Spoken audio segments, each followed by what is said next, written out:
Bom, pessoal, vamos mais uma vez estudar acerca das 7 cidades da Ásia Menor.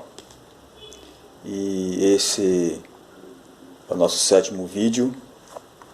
E nessa aula nós vamos estar falando a respeito da cidade de Laodiceia, certo? Então vamos aprender alguns aspectos importantes a respeito da cidade de Laodiceia, que é a última cidade das 7 cidades da Ásia Menor. Vamos lá? Então, Laodiceia, ela foi fundada entre 261 a 246 a.C., por Antíoco II. O nome Laodiceia ele foi dado por Antíoco II a sua esposa Laodique. Então, em homenagem à sua esposa Laodique, Antíoco II ele colocou o nome da cidade de Laodiceia. Cidade esta, como eu disse, fundada por ele mesmo. A cidade ela fazia parte da região da Frígia. As estradas que haviam em Laodiceia a ligavam a todos os pontos da Ásia. Então, qualquer cidade que havia em Laodiceia dava acesso a qualquer lugar da Ásia Menor. Isso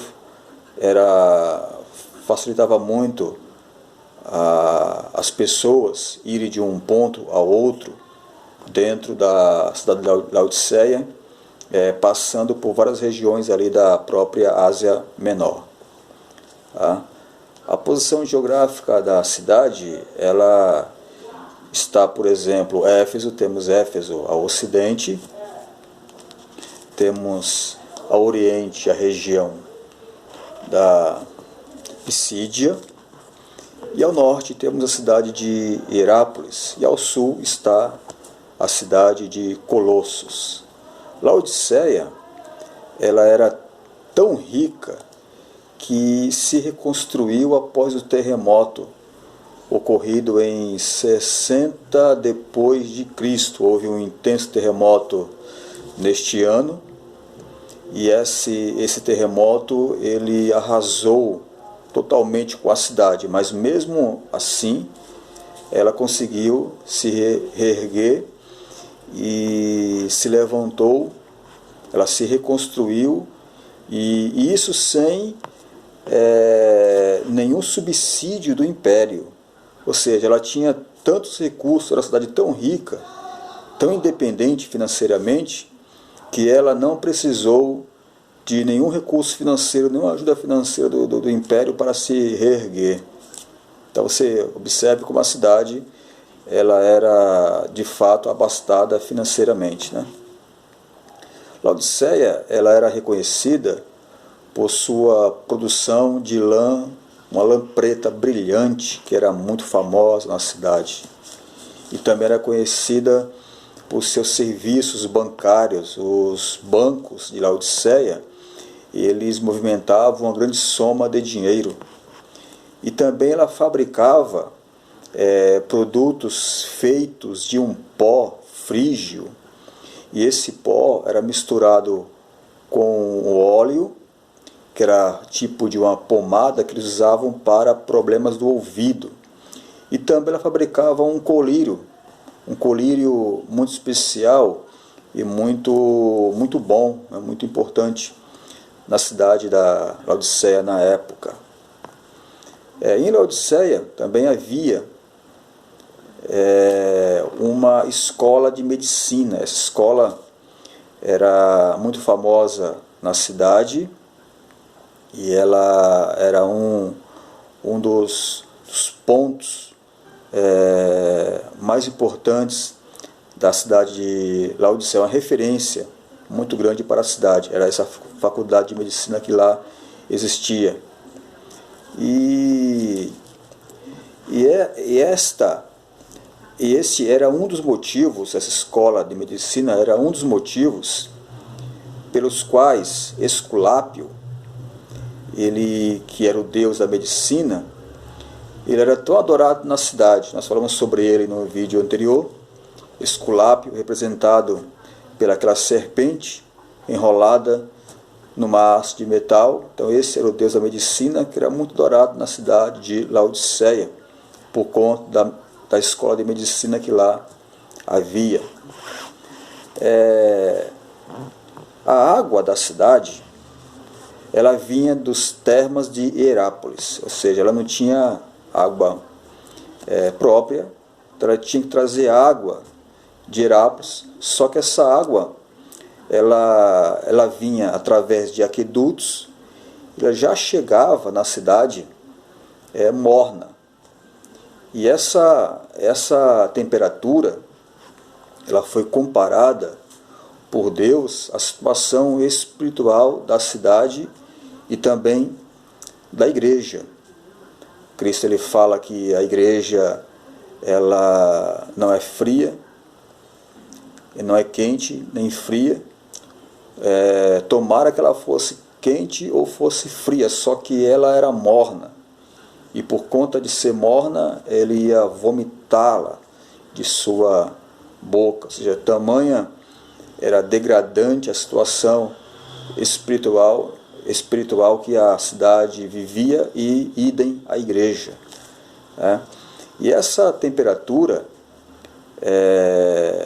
da cidade, como eu disse, ela dizia respeito àquela situação degradante que a cidade, juntamente com a igreja, passava, e isso trazia um prejuízo espiritual, consequentemente, claro, à igreja, muito grande.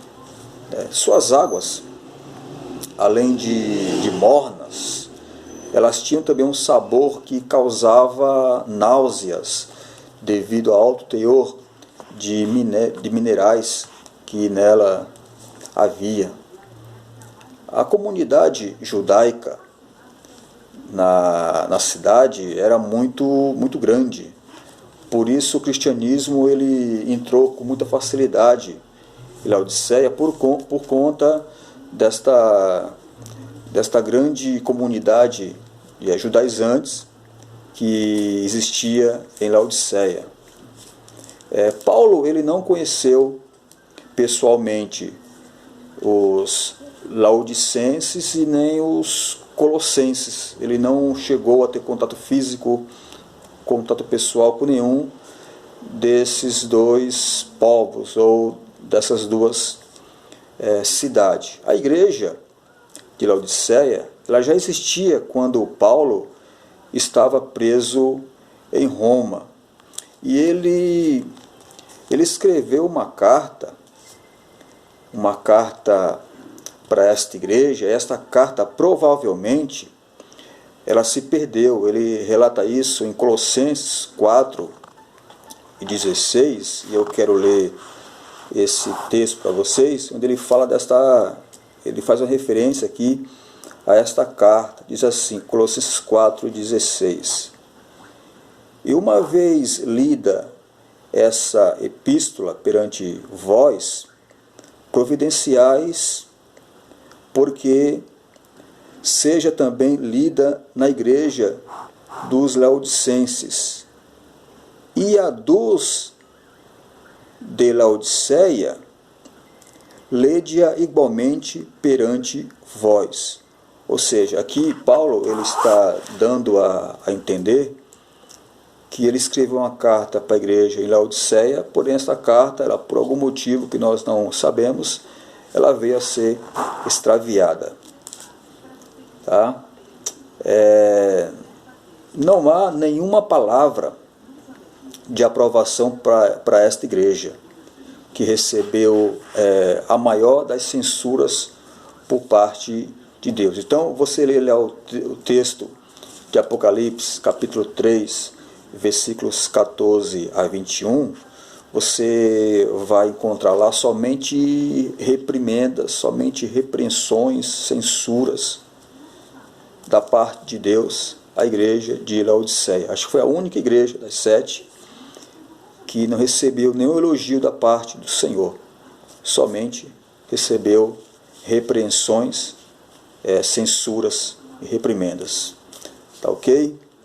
Então que nós possamos ter Laodiceia como um exemplo a ser seguido, não no sentido de seguir as suas obras, mas fazer ao contrário daquilo que ela fez, para que nós também não sejamos rejeitados por Deus como ela foi. Mas mesmo assim Cristo amava essa igreja e não a descarta. Ele tinha a intenção de trazê-la para si, trazê-la para perto e levá-la à conversão através dessas repreensões. A intenção de Deus não era condenar, não era fadar a igreja à condenação eterna, nem descartá-la, mas era trazê-la para uma situação de conversão, uma situação de mudança e mudança para melhor. Tá? Então nós terminamos aí os nossos vídeos onde estudamos acerca das 7 cidades da Ásia Menor, onde estavam localizadas as 7 igrejas da mesma Ásia, para as quais foram enviadas essas 7 cartas. Bom?